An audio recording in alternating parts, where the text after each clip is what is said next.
Alvíceras, Êxodo frente e verso. Hoje vamos falar a respeito de Moisés, o grande líder que, levou o povo pelo deserto até que eles pudessem entrar em Canaã. Foi através dele que Deus falou com o povo de Israel, né? Dele e de Abraão principalmente, mas sobretudo com ele. Deus falava com ele. Hofmaier afirma que o nome Moisés é mencionado 693 vezes na Bíblia hebraica, sendo a personalidade mais dominante das escrituras judaicas. Bright o considera o grande fundador da fé de Israel, uma grande personalidade por trás dos acontecimentos do Êxodo e do Sinai. O único homem que eventualmente poderia atingir o status de super-homem foi Moisés, sem dúvida alguma o maior dos profetas do Velho Testamento, segundo Margalhau. Porém, até mesmo ele, o maior e mais poderoso profeta que tinha um relacionamento mais próximo de Deus que qualquer outro ser humano, não era divino. E a Bíblia hebraica não esconde as transgressões de seus heróis, mesmo que estes heróis sejam de extrema importância para a história religiosa e nacional de Israel. Há uma transgressão relatada de Moisés e Arão em Números 20, do versículo 1 ao versículo 13, quando Moisés bate na rocha, e uma ofensa também em Números 11, do 21 ao 23, onde Moisés supostamente duvida da habilidade de Deus em fornecer carne para o povo. É dito assim lá, abro aspas, e não havia água para a congregação, e falou o Eterno a Moisés, dizendo, toma a vara e reúne a congregação, tu e Arão, teu irmão, e falareis à rocha diante de seus olhos. E darás suas águas, e tirareis para eles águas da rocha, e dareis de beber à congregação e aos seus água. E beberam a congregação e seus animais. E aí, em Números 20, do 1 ao 13, diz assim, e disse Moisés, 600.000 homens de pé, é este o povo no meio do qual estou? E tu disseste, dar-lhe-eis carne, e a comerão durante um mês, degolar-se-ão para eles ovelhas e vacas que lhe bastem? E disse o Eterno a Moisés, será que o poder do Eterno é curto? Agora mesmo verás se esta minha palavra se cumprirá ou não. Handel, em 2001, descreve Moisés como um mediador, com um pé dentro e outro fora do Egito. Um homem único, capaz de unir as histórias do Êxodo, do Sinai e as jornadas do deserto. Segundo este ponto de vista de Handel, Moisés seria a figura humana que agregaria as diversas lendas e narrativas individuais, né, independentes, numa única história, né, ou seja, narrativas individuais, independentes, que foram agregadas num único livro, num único texto, que tinha como fio condutor um personagem que passava por todos essas histórias, né? Um personagem comum a todas elas, que seria Moisés. O autor analisa o papel de mediador de Moisés sob 6 aspectos: o do status social, da identidade, da autoridade, da geografia, da teologia e do relacionamento entre as tribos. Com relação ao status social, Moisés livra os hebreus da escravidão e os transforma em um povo livre e independente. Uma mudança de identidade, talvez um rito de passagem, que transforma os hebreus no povo de Deus. Ele é o agente humano desta passagem que ele próprio já experimentou, tendo nascido escravo, filho de hebreus, e atingindo um novo status de pessoa livre como resultado de seu salvamento do Nilo. O conflito interno entre o homem livre e o estado de escravidão de seu povo leva Moisés a matar um egípcio que estava ferindo um de seus irmãos. Após este ato imaturo de injustiça, Moisés foge e retorna depois para terminar a tarefa de libertação. Ter experimentado as categorias de escravo e de homem livre fez de Moisés um mediador apto para a transformação de seu povo. Ironicamente, de acordo com os relatos dos murmúrios do povo, esta transformação só se concretizará na próxima geração, que irá adquirir maturidade quando em liberdade. Do ponto de vista da identidade, a história do nascimento de Moisés o torna, de certa forma, tanto israelita quanto egípcio. Nascido hebreu, mas adotado e criado pela filha do faraó como egípcio, foi reconhecido como egípcio pelas filhas do sacerdote de Midian. E você pode ver isso em Êxodo 2,19, onde se lê: um homem egípcio livrou-nos da mão dos pastores.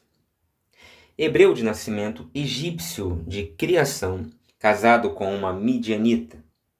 Veja, 3 nacionalidades ali que estão em cima de Moisés. Esta identidade misturada faz de Moisés uma pessoa capaz de assumir o papel de mediador entre egípcios e israelitas, o Salvador enviado por Deus para tirar meu povo, os filhos de Israel, do Egito, como diz lá em Êxodo 3,10, e conduzi-los à montanha sagrada, ou seja, ao Sinai. Do ponto de vista da autoridade, Moisés liberta o povo da autoridade do faraó e os conduz à autoridade de Deus. Por mais legítimo que seja o reinado do faraó, Israel pertence ao domínio de Deus. Como filho adotivo da filha do faraó, ele é um membro da família real, talvez até um potencial rei. Nos domínios de Deus, ele é um agente da autoridade divina na terra. A sua mistura de características herdeiro do faraó e agente de Deus também o torna um mediador apto entre essas autoridades opostas. Ele realmente é a figura medianeira por excelência. Moisés é também um mediador entre o domínio de Deus e a autoridade dos líderes tribais, como mostra Êxodo 19, versículos 7 e 60. E viu um homem egípcio ferindo a um homem hebreu, um de seus irmãos. Aí vai dizer Êxodo 2, do 11 ao 12. E matou o egípcio e o escondeu na areia. Os murmúrios dos filhos de Israel, que esta congregação faz murmurar contra mim, escutei. E também em Números 14, 27. E veio Moisés e chamou os anciãos do povo, e expôs diante deles todas estas palavras que lhe ordenou o Eterno, e respondeu todo o povo juntamente, dizendo: tudo o que falou o Eterno faremos. Já do ponto de vista geograficamente, Moisés nasce no Egito, foge para Midian e retorna para o Egito com o objetivo de liderar os filhos de Israel na sua fuga do Egito, indo para Canaã. Então ele nasce no Egito, foge para Midian, retorna para o Egito, para novamente tornar a sair do Egito, de uma vez por todas. Ele os lidera até a montanha sagrada, o Sinai, e posteriormente para a terra de Israel através do deserto. Como na transição da escravidão para a liberdade, Moisés já experimentou esta jornada para fora do Egito, sendo a pessoa mais apropriada para conduzir seus liderados por este caminho. Sua morte na entrada da terra prometida, após visualizar toda a terra, faz com que este não permaneça nem no Egito, nem na terra prometida. Suas migrações geográficas também o tornam um mediador da transformação espacial do povo. Então, essa característica de ele nascer num lugar, viver no outro, aí volta para cá, vai para lá, torna a sair. Então, ele era um nômade, ele era uma pessoa que transitava por toda aquela área da Palestina. Então, ele também era, do ponto de vista geográfico, um mediador. Já do ponto de vista da teologia, a função de Moisés como mediador entre Deus e Israel é o que define seu lugar na Bíblia. Ele é lembrado como o único humano a quem o Eterno aparecera cara a cara, conforme está lá em Deuteronômio capítulo 34, versículo 10. Aquele que subiu a montanha sagrada para falar com Deus, receber suas leis e transmiti-las às pessoas. No Monte Sinai, o povo pede a Moisés o seguinte: fala tu conosco e ouviremos, e não fale conosco Deus, para que não morramos. Está lá em Êxodo 10, 19. Moisés é o único homem que pode falar com Deus e com as pessoas, mediando os domínios divino e humano, para que eles não morram, conforme eles mesmos dizem em Êxodo 10, 19. Como tal, Moisés também adquire aspectos de divindade, como, por exemplo, quando ele veio do Sinai com a face brilhando. Está lá em Êxodo 34, 29 também. Moisés não sabia que resplandecia a pele de seu rosto por Deus ter falado com ele. Moisés é também o mediador entre as tribos dentro da estrutura social de Israel. E para forjar uma união entre elas, Moisés é o juiz de disputas entre o povo e é ele também quem distribui os territórios conquistados entre as tribos. Então, o período dos reis, que vai vir mais à frente, na verdade, a bem dizer, ele começa com o próprio primeiro árbitro chamado Moisés, com a ajuda ali de Arão. E diz assim, Êxodo 18, 13, e foi no dia seguinte, e sentou-se Moisés para julgar ao povo. E esteve o povo diante de Moisés, desde a manhã até a tarde.